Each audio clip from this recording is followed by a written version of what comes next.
역사원 게임 중 독립운동왕 게임에서 다루고 있는 개항기부터 일제강점기까지 가볍게 훑어볼까요? 일본과 조선이 처음 맺은 조약은 무엇인가요? 소리내서 말해보세요. 네, 강화도 조약이죠. 일본 군함인 운유호가 강화도에 침입해 해안에서 시비를 걸자 조선군이 포탄을 쏘았죠. 이 사건을 구실로 1876년에 체결한 불평등 조약이 강화도 조약입니다. 이 조약으로 인해 일본에게 세 곳의 항구를 개항하게 됩니다. 또한 치외법권을 인정하게 되는데 이는 조선에서 일본인의 범죄가 발생할 경우 일본 관리가 심판하는 것을 의미합니다. 이러한 불평등 조약은 조선 땅에서 외국 세력의 수탈이 본격적으로 시작되는 계기가 됩니다. 일본의 간섭은 더욱 심해졌고 이를 견제하기 위해서는 국민의 계몽과 지지가 필요했습니다. 1896년 서재필이 독립신문을 창간했는데요.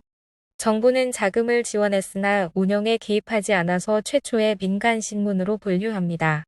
한글로 쓰여졌으며 영문판인 더 인디펜던트도 함께 발행하여 외국에 조선의 실정을 알리는 창구가 되었습니다. 참고로 창간 당시 신문값은 동전 한 푼으로 매우 싼 가격이었습니다. 이는 영리가 아니라 국민 계몽을 목적으로 적자를 감수하고 독립신문을 발행하였기 때문에 가능한 일이었습니다. 일본은 대한제국의 외교권을 일본에게 넘기고 일본의 보호국이 되라고 압박했고 고종 황제는 이를 거절합니다. 그러자 이토 히로부미는 대신들을 움직여 고종 황제의 날인도 받지 않고 1905년에 일사조약을 체결합니다. 이 5명의 대신들이 찬성했고 우리는 이들을 일사오적이라고 부릅니다. 여기서 질문 한 가지. 일사년에 강압적으로 맺어져 일사늑약이라고 하는 이 조약은 국제법적으로 효력이 있었을까요? 유효일까요? 무효일까요? 정답은 고종의 동의가 없었으므로 국제법상으로는 무효입니다. 당시 민영환을 비롯한 많은 이들이 일사늑약 체결에 저항하여 자결을 택하기도 했습니다. 1907년 고종은 네덜란드 헤이그 만국평화회의에 이준, 이상설, 이휘종을 특사로 보내 일사늑약은 무효라고 전 세계에 주장하고 일본의 침략 행위를 규탄하고자 했으나 일본의 방해로 뜻을 이루지 못하게 되었습니다. 그래서 이준 열사는 죽음으로 일사늑약의 부당함을 알렸고 민영환은 일제에 대항하여 싸울 것을 고소하는 유서를 남기고 자결하게 됩니다. 일사늑약을 전후로 의병활동이 다시 일어나며 일제 침략자들과 그에 협력한 집권자들에 대한 저항, 그리고 고종 황제의 강제 토위와 군대 해산을 계기로 의병활동은 전국으로 확대됩니다. 한편 일본은 러일전쟁 이후 근대시설을 설치한다는 구실로 정부의 차관을 얻도록 강요해왔습니다. 그 결과 대한제국은 많은 빚을 떠안게 되었습니다. 이에 국민의 힘으로 성금을 모아 일본의 빚을 갚고 국권을 회복하자는 국제보상운동을 추진하게 되었습니다. 안중근은 1907년 이전에는 교육운동과 국제보상운동 등 계몽운동을 벌였고 그 뒤 러시아에서 의병활동을 하다가 1909년 초대 조선 통감이었던 이토 히로부미를 조선 침략의 원흉으로 지목하여 하얼빈에서 권총으로 사살했습니다. 안중근 의사의 어머니인 조마리아 여사도 국제보상운동에 참여하였고 임시정부의 상해 임시정부경제후원회 위원을 역임하는 등 항일 독립운동에 투신하였습니다. 조마리아 여사가 옥중 안중근에게 보낸 편지 내용을 보면 항소하지 말고 대의를 위해 목숨을 바치라는 내용이 있습니다. 위대한 영웅 곁엔 그보다 더 크고 위대한 어머니가 계심을 알 수 있습니다. 1910년에는 일본의 국권을 빼앗기게 됩니다. 예전에는 이를 한일합방이라고도 했으나 이제는 경술련에 당한 치욕이라 하여 경술국치라고 합니다. 경술국치 이후 조선 10대 부자 가문이었던 이회영 가문은 6형제가 전 재산을 팔고 모든 가족이 만주로 건너가 황무지를 개간하며 독립운동기지 건설에 매진하였습니다. 신민회, 헤이그 특사, 신흥무관학교, 고종의 국외망명, 의열단 등 국외 항일운동의 전반에 관여하였습니다. 일제강점기 통치의 큰 흐름을 먼저 살펴보면 1910년대는 무단 통치로 한민족을 무력으로 억압하고 공포 분위기를 조성했습니다. 1920년대는 겉으로는 문화 통치라 칭했으나 실제로는 친일 세력을 양성하여 민족을 분열시키고 독립운동을 약화시키는 민족분열 통치를 했습니다. 1930년대는 민족의식을 말살하여 침략 전쟁에 동원하는 민족말살 통치라고 요약할 수 있습니다. 1910년대 일제는 헌병경찰을 동원한 무단 통치를 실시하였습니다. 헌병경찰은 의병과 독립운동가를 색출하고 즉결처분권을 가지고 있어서 정식 재판 절차를 거치지 않고 처벌을 가할 수 있었습니다. 일제는 한국을 식량 및 자원 공급지로 만들기 위해 토지 도사 사업을 통해 토지 약탈과 토지세 수입을 확보합니다. 소유자가 직접 신고한 토지만 소유지로 인정하는데 일부러 신고하기 매우 어렵게 하여 식민지 착취기관인 동양척식 주식회사는 우리나라 국토의 약 40%를 소유하게 됩니다. 김이동 립선언서는 3.1운동의 도화선이 되었습니다. 하루 전날 전국으로 독립선언서가 전달 배포되어 3.1운동 전개에 결정적인 역할을 하게 되었습니다. 이 김이동 립선언서는 민족대표의 수차례 논의를 거쳐 만들어졌고 민족대표 33인이 서명을 하였습니다. 3.1운동은 1919년 3월 1일에 시작하여 전국적으로 5월까지 지속된 비폭력 독립 만세운동이었습니다.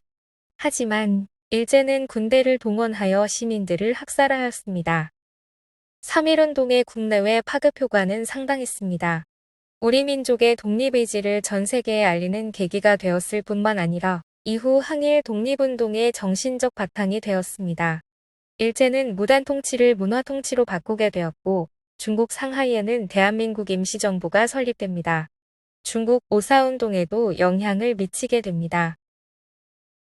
3.1운동의 영향으로 항일운동이 활성화되었고 1919년에는 김원봉 등이 조직한 항일 무력 독립운동 단체인 의열단이 신흥무관학교 출신들을 중심으로 창단됩니다. 의열단은 비밀 결사대로 여러 차례 의거 활동을 벌이고 일제에 큰 타격을 주게 됩니다. 참고로 의열단을 소재로 한 영화는 아나키스트, 암살, 밀정 등이 있습니다. 1919년 3.1운동 이후 무단 통치 방식으로는 조선의 저항을 불러온다고 생각한 일본은 문화 통치를 선언하였습니다. 그러나 실제로는 친일파 양성을 통해 민족을 이간질하고 분열시키려는 의도가 깔린 것이었습니다. 여러분 한번 맞춰보세요. 나는 가난한 농부의 아들로 태어나 9살에 고아가 되고 머슴, 군대 나팔수, 수도승, 포수 등을 전전하다가 항일의병운동을 시작해서 한경도에서 이름 좀 날렸지. 대한독립군의 총사령관으로 봉오동 전투도 승리로 이끈 나는 누구일까? 정답은 홍범도 장군입니다.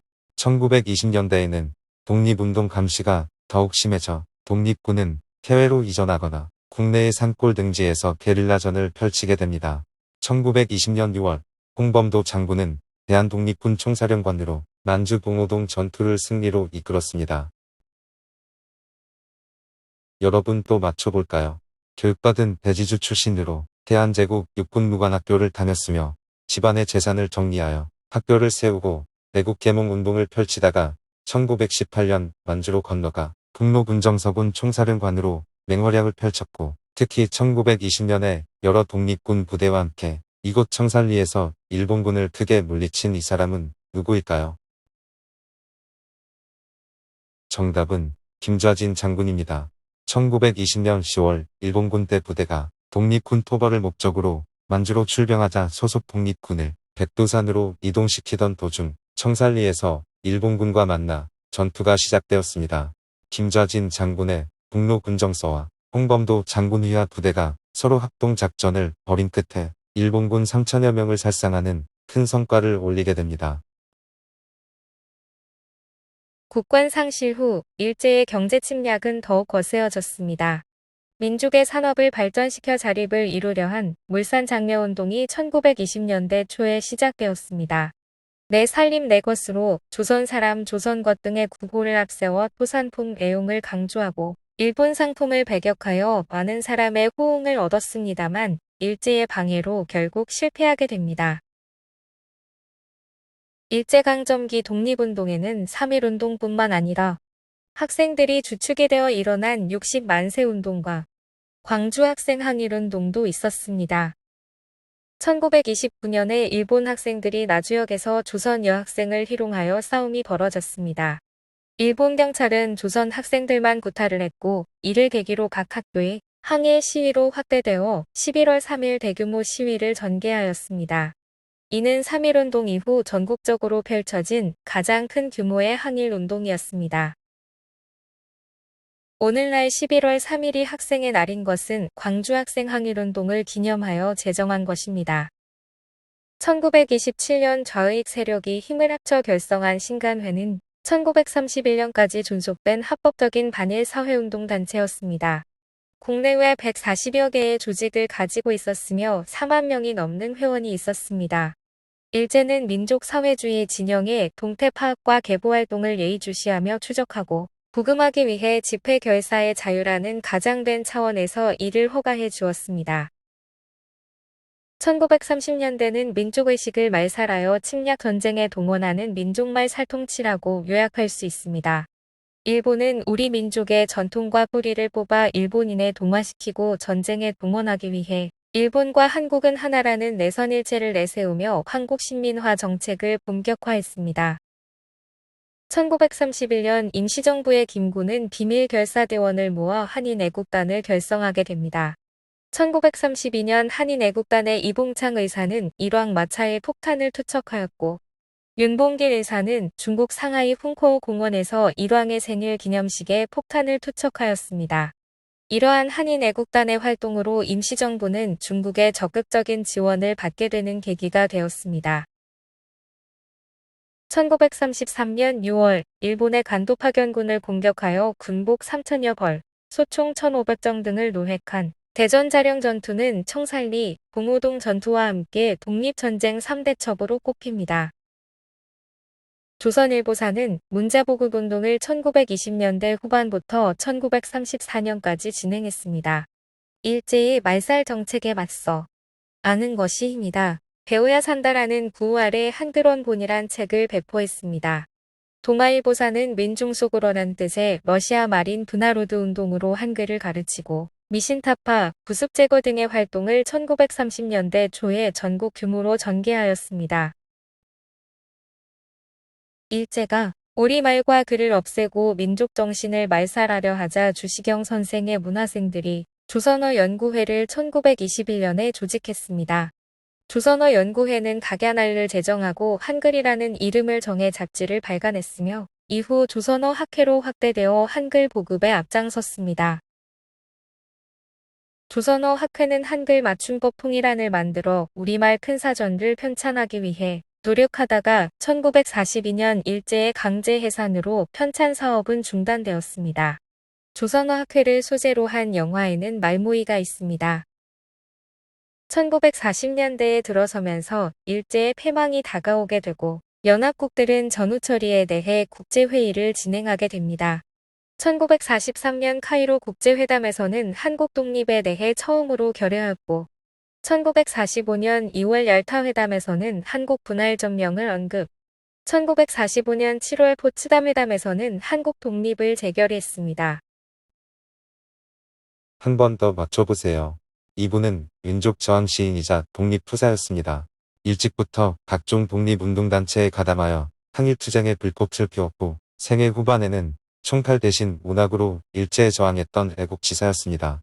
끝까지 민족의 양심을 지키며 독립운동에 매진하였으며 대표작으로는 청포도와 광야 등이 있습니다. 이분은 누구일까요? 정답은 이육사입니다. 수감번호 264번을 빌려 이육사라고 불렸으며 군정부, 의열단 등 여러 독립운동단체에 가담하여 독립투쟁을 벌였습니다. 생애 후반에는 총칼 대신 문학으로 일제에 저항했던 애국지사였습니다. 17번이나 감옥살이를 했으며 1944년 베이징 감옥에서 순국하였습니다. 대한민국 임시정부는 1940년 중국 충칭에 정착하였고 우리 힘으로 일제의 항복을 받기 위해 노력하였습니다. 한국 광복군은 연합군으로 전쟁에 참여했으며 중국과 함께 대일전쟁을 전개하고 영국군의 요청으로 인도에 참여하여 일본에 대항하는 통신병으로 활동했습니다. 독립운동가 백범 김구는 1940년 충칭에 정착한 임시정부의 최고 지도자인 주석으로 활동했으며 민족 독립운동 진영을 통합하고자 한국 광복전선을 결성하고 좌우합작의 이념적 통합을 이루었습니다.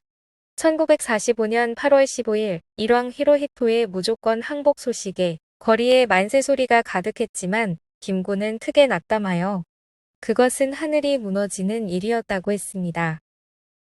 자주 독립을 위해 수년 동안 애를 써서 연합국으로 참전하고 특수요원으로 훈련받은 우리 청년들을 미국 잠수함에 태워 본국으로 진입하려는 작전을 준비하고 있었기 때문입니다. 백범은 김구의 호이며 백범일지는 독립운동가 김구가 쓴 자서전입니다. 우리나라 독립운동의 역사를 알려주는 귀중한 자료로 보물 제1245호로 지정되었습니다. 백범일지 중 오직 한없이 가지고 싶은 것은 높은 문화의 힘이다. 문화의 힘은 우리 자신을 행복되게 하고 나아가서 남에게 행복을 주겠기 때문이다. 충남 천안시에 있는 독립기념관은 일본의 역사교과서 왜곡에 맞서 1987년에 건립되었습니다. 1982년부터 5년간에 걸쳐 모은 국민들의 성금을 기초로 건립되었고 정부는 소요 부지인 400만 제곱미터를 매입하여 제공했습니다. 좋아요, 구독 꼭 눌러주세요.